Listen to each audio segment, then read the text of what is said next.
D'abord, il faut préparer la glace. Elle doit être la plus régulière possible pour permettre aux pierres de mieux glisser.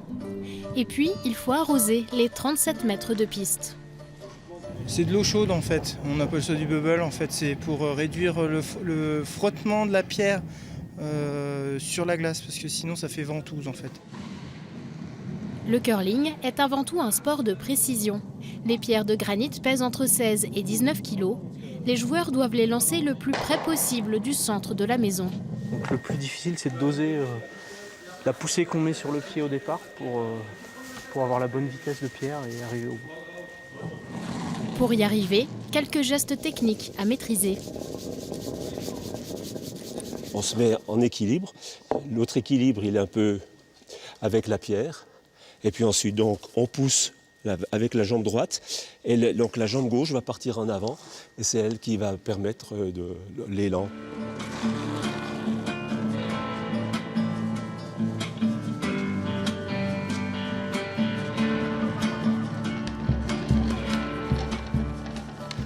Là, je suis content d'appuyer aussi, parce que c'est quand même un sport d'équipe aussi. Donc, c'est vrai qu'il faut que tout le monde arrive à jouer à peu près convenablement. S'il y en a un qui fait trop de fautes, ou bon, on retarde un petit peu l'ensemble, quoi. Donc, attends, l'objectif, c'est de taper ici, puis de venir se cacher ici, pour avoir le point.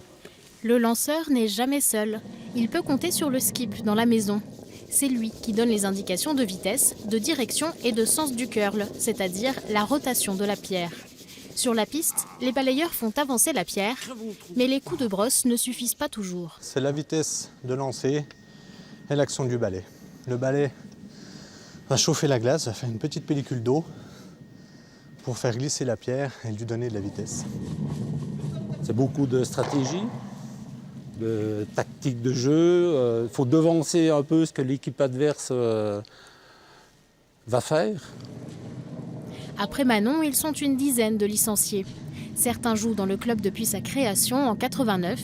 L'équipe réunit aujourd'hui des hommes et des femmes de niveaux différents, tous passionnés. C'est un sport très confidentiel qu'on voit sur les grandes occasions, Jeux Olympiques, Championnats du monde. Et j'aimais regarder ce sport. Un tournoi de curling, c'est 4 personnes, on est les 4 ensemble, main dans la main, liés, soudés, puis on veut vraiment aller de l'avant. Et puis, ce sport leur permet de rencontrer des joueurs du monde entier, surtout des pays nordiques. Dernier tournoi de la saison, ce week-end à Besançon.